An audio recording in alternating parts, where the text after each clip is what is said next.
Good morning, good afternoon, and good evening, ladies and gentlemen. Welcome to another edition of the Solo Experience. I'm your host, Ryan, and today we're just going to be talking through some stuff. Man, I've gotten a few messages from people, the most recently thing, and I think this is important. Most recently, I've gotten a lot of messages from people asking, hey, why does my sub or my bass not hit as hard as another room? And there's potentially a few reasons for that. Now, I am not as smart as some of the other people in the industry. I always try and be not the smartest one in the room because there's always learning moments from those experiences.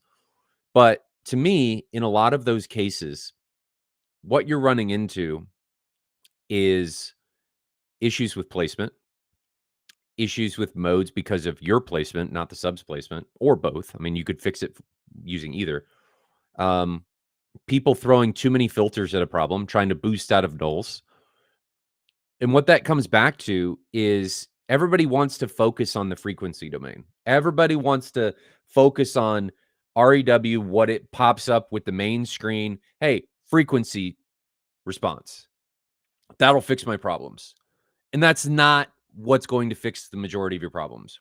Behind the scenes, time, phase, that is going to fix the majority of your problems, right? Regardless of how good or bad your frequency response is. And it does make a difference to have a good response, right? You put good time with good response, amazing experience. But to me, the time domain is even more important than the frequency domain. This is a personal opinion. But people have a tendency to chase the time by using frequency.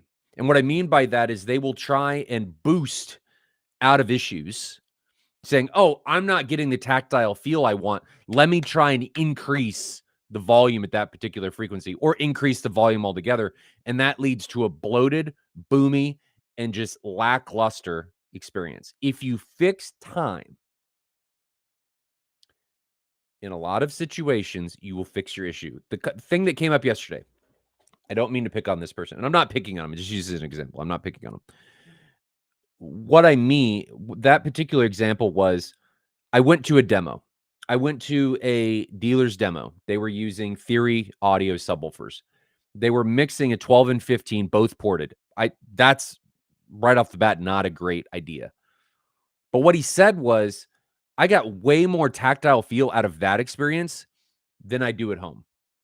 And what's probably happening is their subs are time aligned and yours are not. And or you are sitting in a room mode where you're sitting in a big fat null and the tactile response that you're chasing is in that null. And so you're missing everything that they have or they're able to push forward that you like from an experience they have, and you're not getting it. So what I challenge people to do is using Rue, fire up YouTube. I don't have a good video to watch on this one. Maybe somebody in chat does.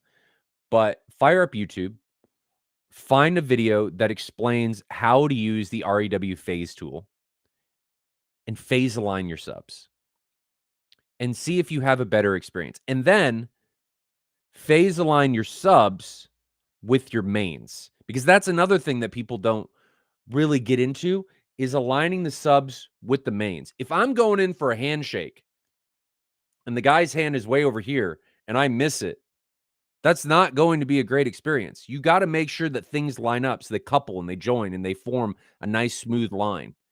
But a lot of times people will be like, "Oh, well, the industry says to do a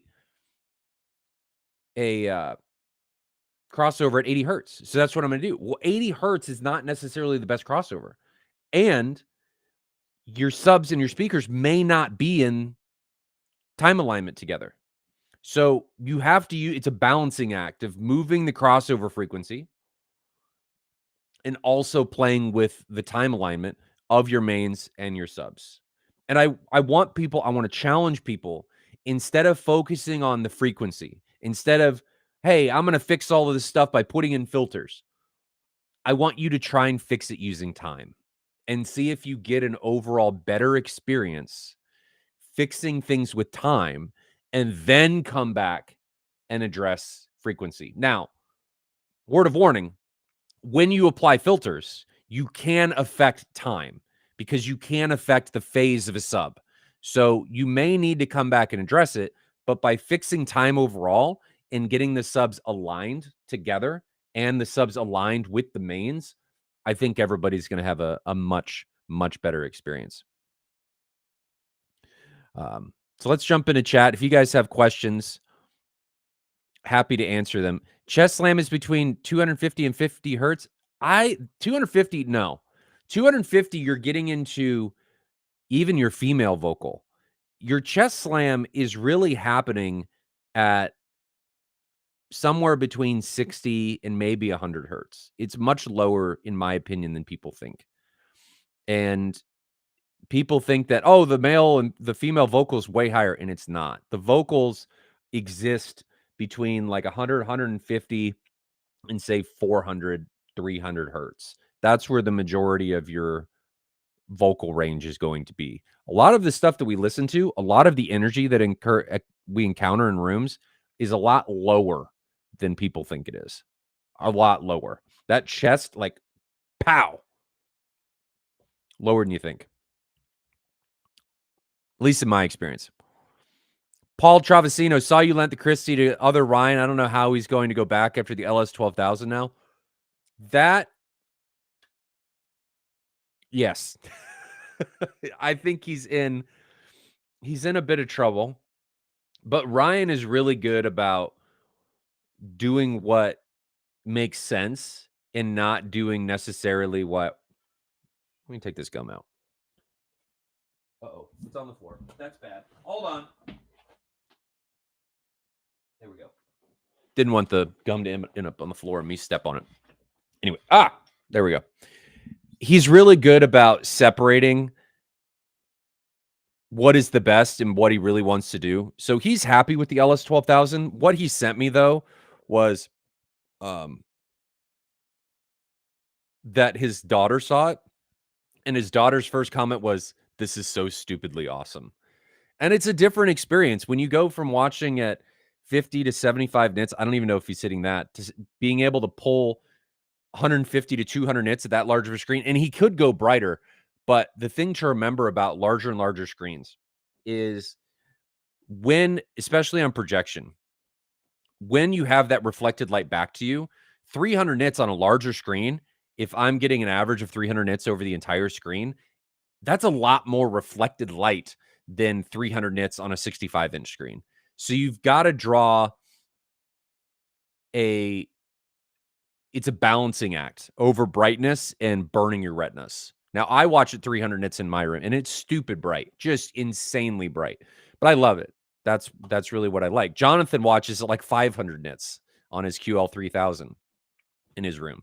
So I think you've got to balance that. And Ryan has a 200-inch screen.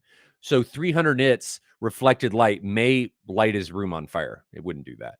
But you get the analogy. You get what I'm trying to get across. But he really enjoyed it. He really enjoyed it. I'm glad he enjoyed it. Home Theater Denmark, how lucky can I be? Perfect timing for a podcast when it's raining outside and all outside work have been canceled today. Tango and the dog says hello. Well, hello. It is raining here too. It's not raining. It's just moist. What a weird word moist is, but it's moist. Can Odyssey be trusted to phase align and time align subs and mains? It does okay. It's important to go back and check its work. I would check it, measure things, and just see how it did. It's usually pretty close. Sometimes it can get the crossover a little weird. And the reason people need to remember that it can get the crossover weird is because it's making compromises. It may be trying to fix something else, and it may leave another issue where you may not like what it did and you hate the other issue. So you want to fix the other issue and leave what it originally fixed. That was a really weird way of saying that. But there's a lot of compromises, and people in a lot of situations think that it gets it totally wrong. I think it's not getting it wrong per se, though it can.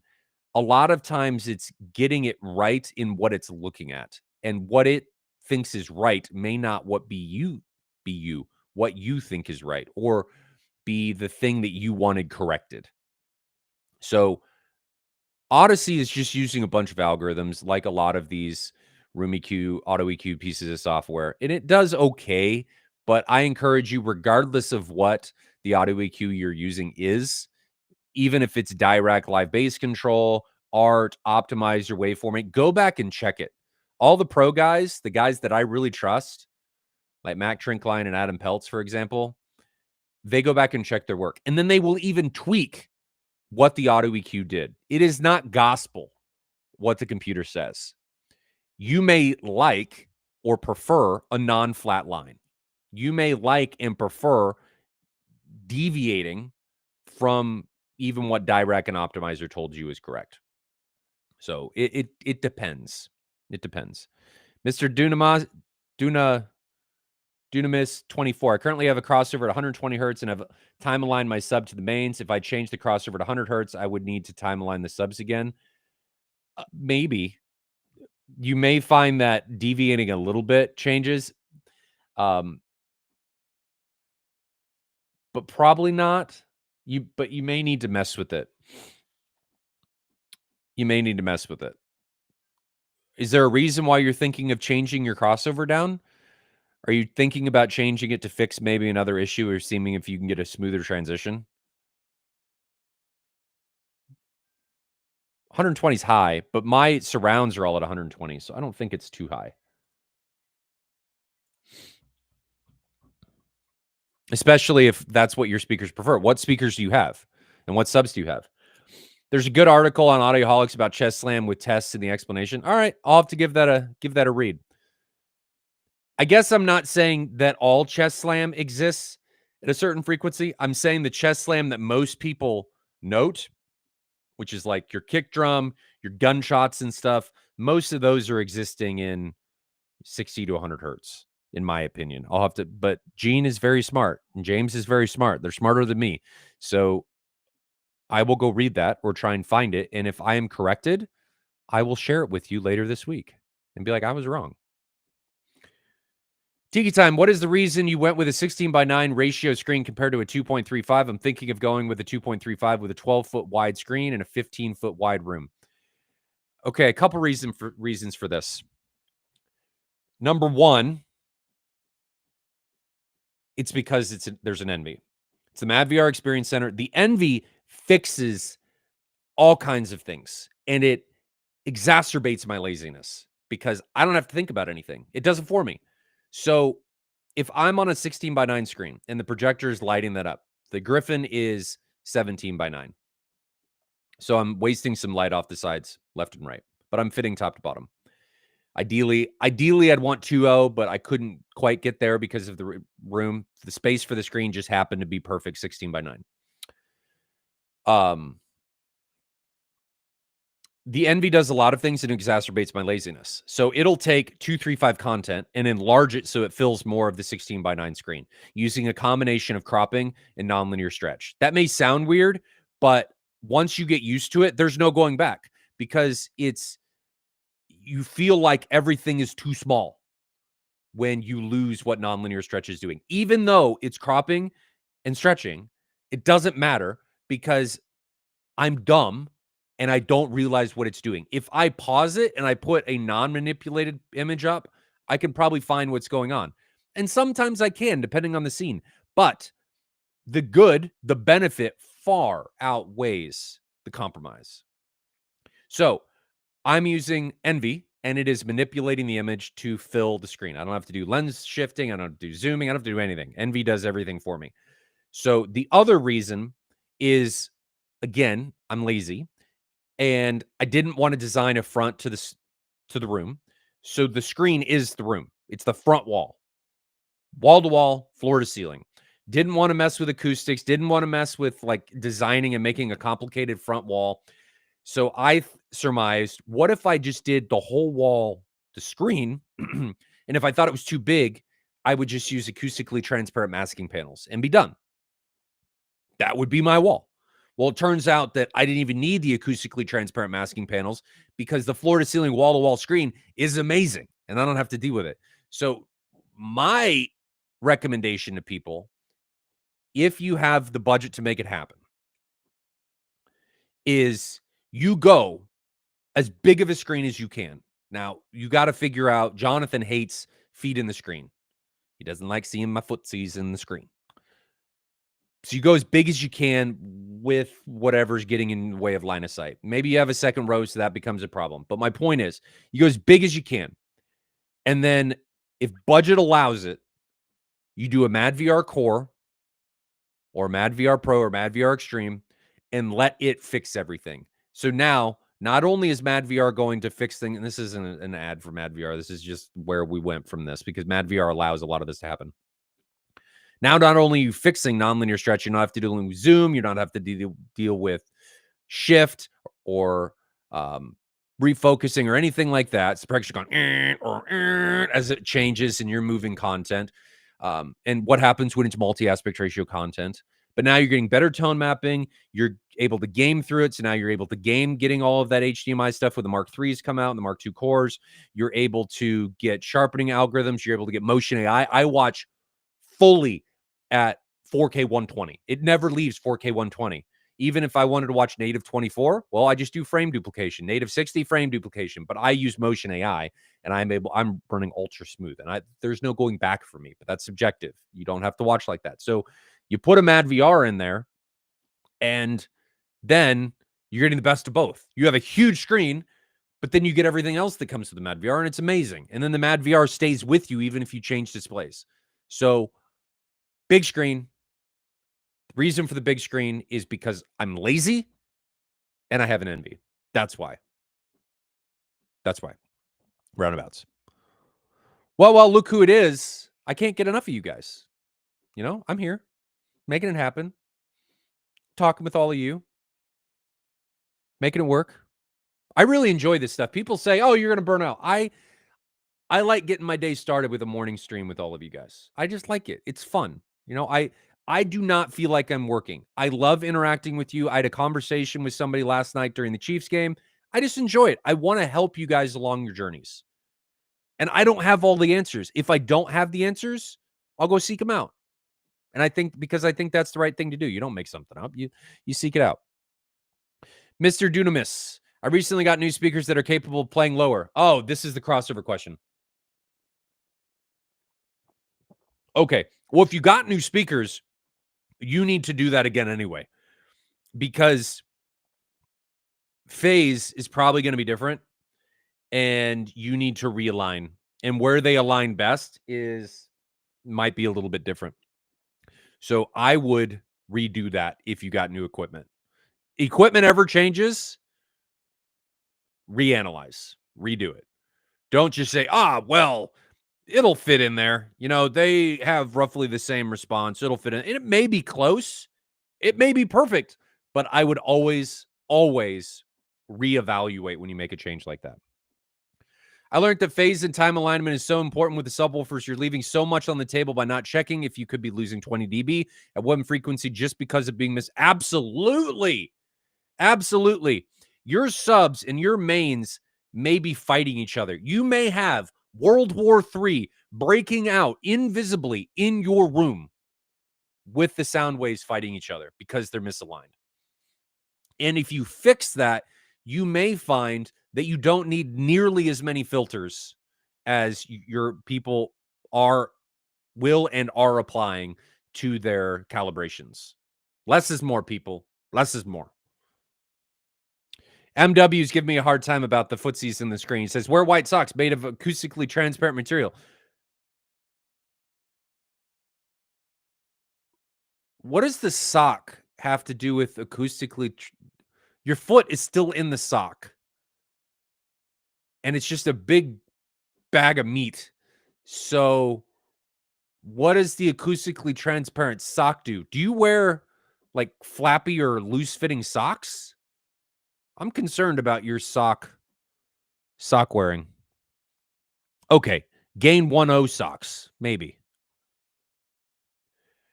E4 Superfly Ryan, thank Jonathan for the center channel comb filtering video. I've never had the issue, but it's nice to know what it sounds like. Yeah, I would agree. And I don't think Jonathan thinks that comb filtering is that big of an issue. I mean, don't get me wrong, it absolutely can be. But for the majority of listening, you may see it in a measurement, but you may not hear it. And this is me again, I'm not saying that comb filtering is not a problem in the industry. It is absolutely a problem. All I'm saying is, like a lot of other acoustic issues, just because things show up in measurements does not necessarily mean you're going to be able to hear them. You can, in a lot of situations, hear comb filtering, but especially when compared against a speaker that doesn't have it. But don't make it the end all be all. Is it bad? Yes, but I don't look at it as the end of things. I mean, if you do a top and bottom center, technically you could be encountering comb filtering, but it fixes other problems. So I'm willing to deal with it. Like it anchors your soundstage in the middle of the screen. So it just depends on the situation. Just depends on the situation. Do you have any opinion? I think you mean opinion in our crash. Do you have any opinion on episode reference HT speakers? Let me look at those. I don't remember their price points. Episode. So a lot of integrators will sell episode speakers because they can get them from a distributor.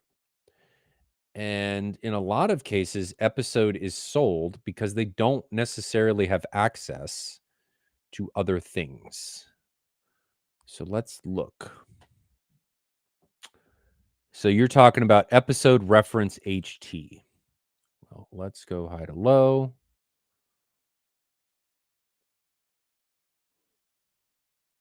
Are home theaters in walls? Oh, I think it's these. Okay. So what did we get the specs on these? Did they list anything? Specs.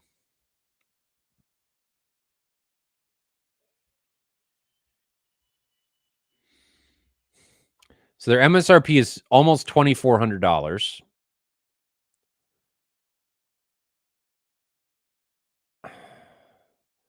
Are those the speakers you're talking about? Episode home theater reference. These are the in ceilings. Are there in walls? Okay, so here is the episode home theater reference in rooms, and they're $3,300 a piece. And they use a 6-inch woofer, which isn't necessarily a problem. I think in our crash, for that money, and I don't know what price your integrator is giving you. I'm assuming you're working with an integrator if you're getting quoted episode. I feel like there are better speakers for the money, personally. And if you'd like to have that conversation, the large in walls, okay, so is that the 6-inch in wall, which are 2,400? I think that's it. I would still say there are better speakers for the money. And if you want to have a conversation, scan this code. Look at that. You can scan that QR code in the upper left corner. And I feel like you would have a better experience with something else. This is my opinion. I am not saying that your integrator is wrong. I am simply saying from experience, if you are working with an integrator, in a lot of cases, Episode is recommended because they don't have access to other brands. Episode is a brand that is owned and distributed by Snap One. It is one of the largest AV distributors in the United States. They're now owned by ADI. And that's what happens. If you don't have access to the likes of something like Martin Logan or Kef or Focal or any of those yet, and there's nothing wrong with this. It's not a terrible speaker. I just think there's better options on the market. And that's my experience with integrators that offer episode. It's what it comes down to. Personally. I mean, it's a soft dome tweeter, isn't it? Or is it? No. Yeah, I can't tell. That looks like a soft dome tweeter, or is it a compression driver? The picture does not make it easy. It's a soft dome. So the soft dome immediately removes the reference capability from it. Uh, I think there's better options, NR Crash. And if you'd like to talk those options, shoot me a message. Potentially cheaper options than this, too. I don't know what your price point is that you're being offered for these speakers, but I would do something else personally. Let me get rid of that QR code. Okay. MW says there's no comb filtering in Jonathan's video. It's just diffraction and bad placement. I am not familiar with his video, so can't comment. Home Theater Denmark, calibrating question. After calibrating, my distance to my sub is more than it actually is. Sub is the right corner and baffle wall. Is it Odyssey taking room interaction into account, or what is the reason? Okay. So with subs and with sound, distance doesn't matter. All its distance is a measurement of time. So in something like Storm, and I think you can do this in Denon, in Marantz, you can change from looking at distance to a measurement of time. They're doing the same thing, but I could reference it in feet, inches, milliseconds, seconds, all that. It's just a reference of time because sound takes longer to traverse a greater distance. So if I say, hey, my delay is 10 feet, all I'm saying is that the speaker is 10 feet away. So it's calculating the time it's going to take for that sound wave to reach me over 10 feet. If I say I need a delay of X milliseconds for 10 feet, I'm doing the same thing. It's just worded differently, right? I'm accounting for the same thing, just worded differently. That was probably clear as mud, but they're not different. And the important part of this is you don't have to specify that something is the exact distance that it is. You can be really what it becomes is the speaker that is furthest away needs to have the least delay. The speaker that is nearest you needs to have the most. Now, the part that I think you're forgetting here, Home Theater Denmark, is it's not just the distance, the physical distance of the speaker to you. Auto EQ adds delay. Amps and their DSP add delay. There's all these different other things that add delay, not just the distance of the driver to you. And some of them can add significant amounts of delay. Auto EQ can be egregious when it comes to how long sound sits.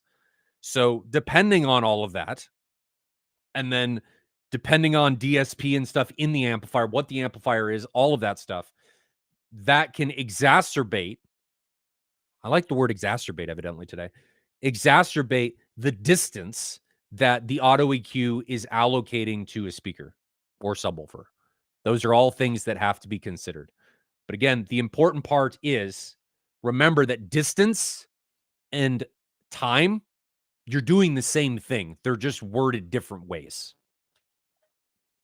Hopefully that answers the question. If that was clear as mud, let me know and I can try again to be more clear, like muddy water or something. Drew Arredondo, you mentioned something new coming from Christy at the oh yeah. I thought about this yesterday after we got off the show on Friday. The new thing, Drew, you'll like this. Christy has released for the M4K. It's not out for the Griffin yet. For the M4K, full fade to black. This is not VDR. This is not Vader. This is full fade to black. So if a scene goes full black, it'll go full fade to black, which is a big deal to me. That is a big deal because when I see, especially during HDMI negotiations, when I see things like before credit scenes and all of that, having the full fade to black, I have not seen this in person. I just heard from a good friend of mine who's also an integrator that this was released, and I got, butthurt that it wasn't for the Griffin yet, but they said it was coming. Full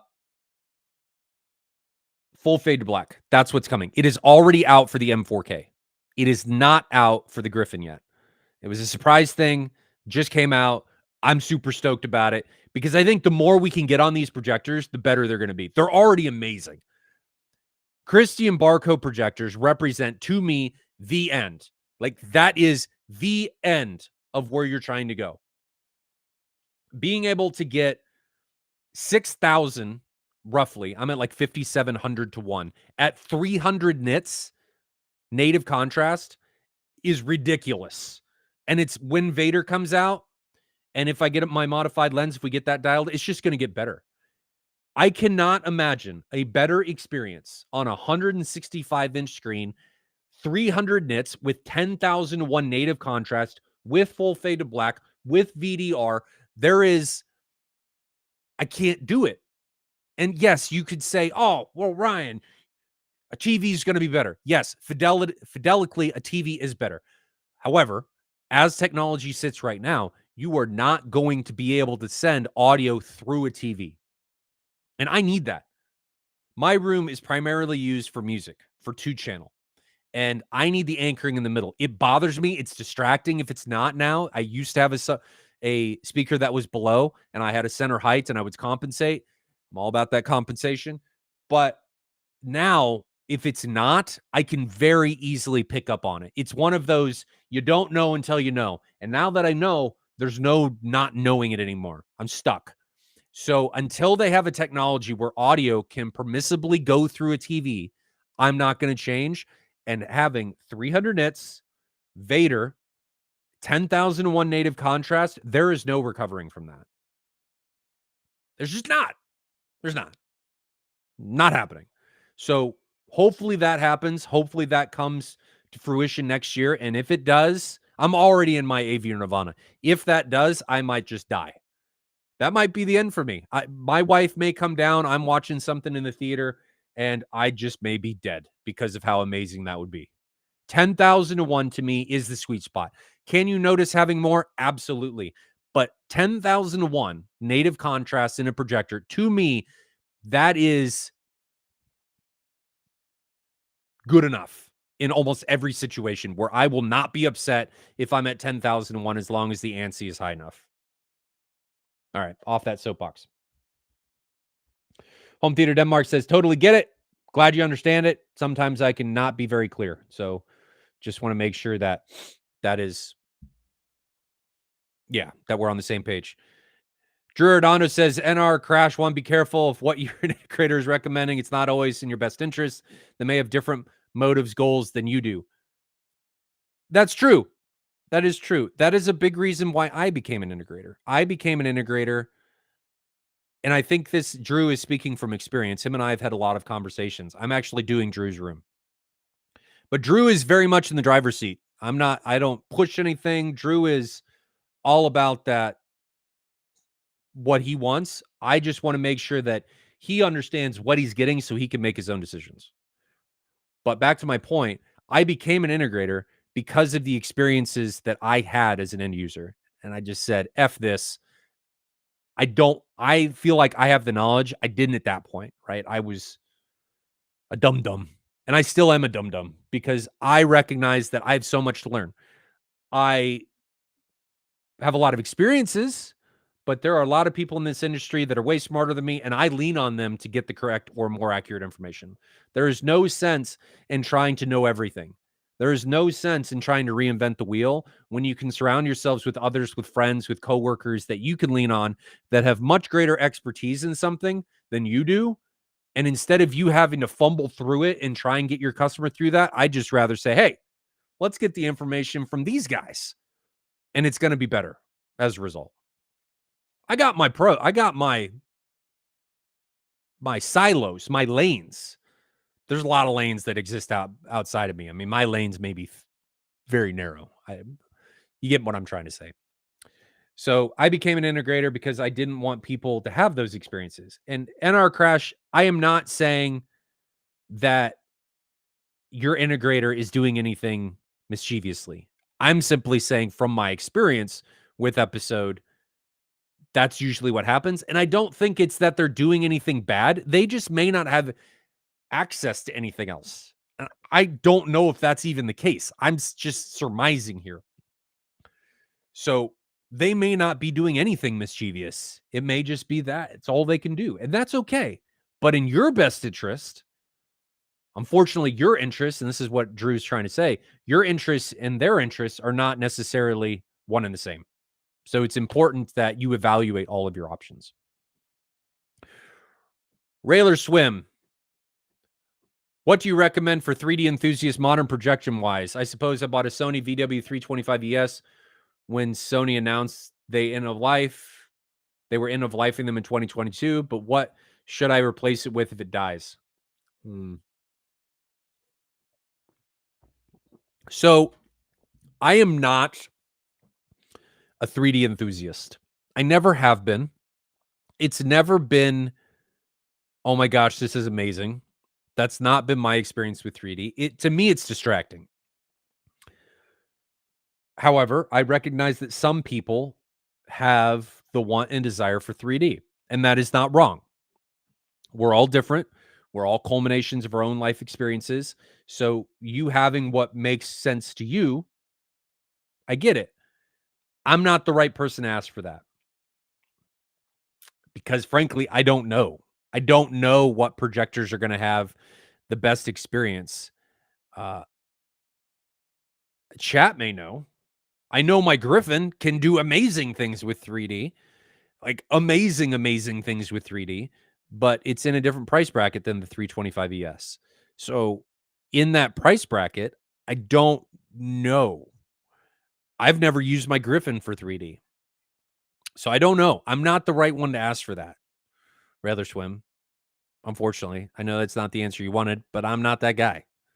I think JVCs are supposed to have great 3D. Are they still doing 3D? I don't know. Not that guy. Chat maybe can help. MW 10,001 with a modded lens. Yes, that is correct. That is where we're shooting. So right now we're at 5,700 to 1 roughly. I'd like to be at 10,000 to 1, which is almost a doubling. And I don't want to go too much further than that because of the light loss. You're going to lose light when you use these modded lenses. So hopefully we can make it work. The lens went back to my guy that's doing the modifications. And again, this is a customer lens. It's not my lens. So it's going to come back again, and we're going to test it. And we're going to see if it's better. I'm going to test the contrast. And it may turn out that my room is just not great for modded lenses because of how bright it is. I can only go down so far. Like SDR content, we were watching the Chiefs game last night. Man, they've come back. They don't suck anymore. Oh, Rashid Rice making a difference. We were watching the Chiefs game, and I went down to 30%, which on the Griffin, that's as low as you can go. That's as low as I can turn down the laser light. It was still 200 nits or something insane. So it was still absurdly bright. So I'm not sure my room is the best because of reflections. I'm going to try better this time at taking a measurement closer to the projector to try and remove those reflections instead of taking them at the screen, not off the screen, but at the screen, because there are a lot of reflections washing things out. So we'll try that and we'll see where we sit. But that's where we sit right now. 10,001. Thibault says, I hope we'll have the lenses before Christmas. I totally agree with what you said. It's the end game. Yes, that is the end game. And for those that have seen it, it is, you walk into a room that has that, and there is holy expletive, because you've never seen something like that. Most people haven't. And when they do, you can't go back. It's something totally different entirely than what you're used to experiencing. And it's like you're watching, if you walk into the MadVR Experience Center, it is like you're watching 165-inch diagonal LED TV. That's what it's like. My native contrast isn't as good as an LED. but because I don't have the light zones and stuff. But when everything's on, the ANSI on that projector is so high that it's not a problem at all. And people, when they walk in, you couple the Griffin with the screen, with the MadVR, and it is always holy. That is, I've never seen anything like that. That is what almost everyone says when they come in. Every time. And I get giddy every time I see it. Every time the Kaleidoscape movie wall turns on, it's, oh my gosh. Like, how can this get better? This is insane. Because I think it looks better than a TV. I think it looks better than TV. And frankly, to me, it does. I mean, I just said that in two different ways that it makes no sense. So, yeah. Well, I agree. And Thibault's getting a Griffin. He's in Europe and he's getting a Griffin. So he's speaking from what he wants. He's just been waiting on a modified lens. So we'll get him. It'll happen. Your lens is sitting in purgatory with mine. But he's trying. He is trying. Any other questions? If not, I'm going to wrap this up because I got to take my brother to work. Drew Redondo, that may be what I have to do with JVC Drops 3D as well. Lens shift to the rescue.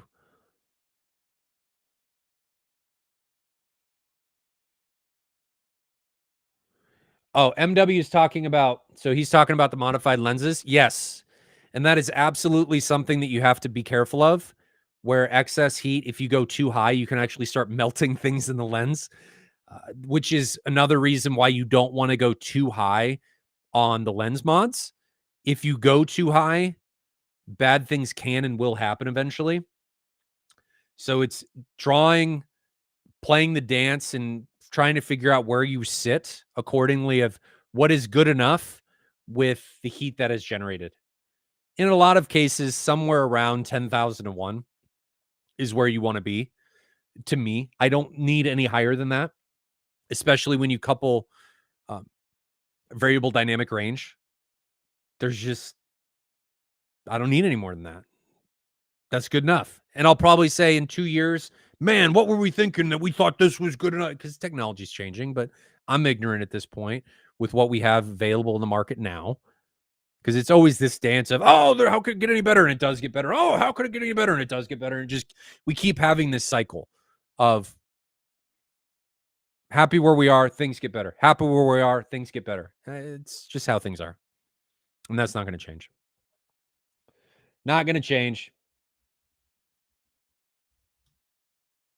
Now I will watch Iron Eagle with my Optima projector and enjoy the day. This is the way.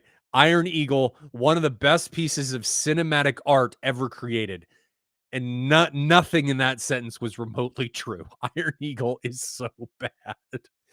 It is so bad. So bad. But it is so bad. It's fun. God, it's bad. So bad. Such a bad movie. In Iron Eagle 2, I love that they're referencing planes that aren't even the planes they're flying. They're referencing MiGs, like Russian MiGs. They're flying an F-4 Phantom from the US, which makes zero sense because it's not like the original Top Gun where they're flying Red Flag. They're actually fighting them, and it makes zero sense. Nothing in that movie makes sense, but it's a fun watch. So it's if 80s, what was I going to say? I don't even remember what I was going to say. I had a one-liner and it didn't work. It came in and then left my head, and I don't have it anymore.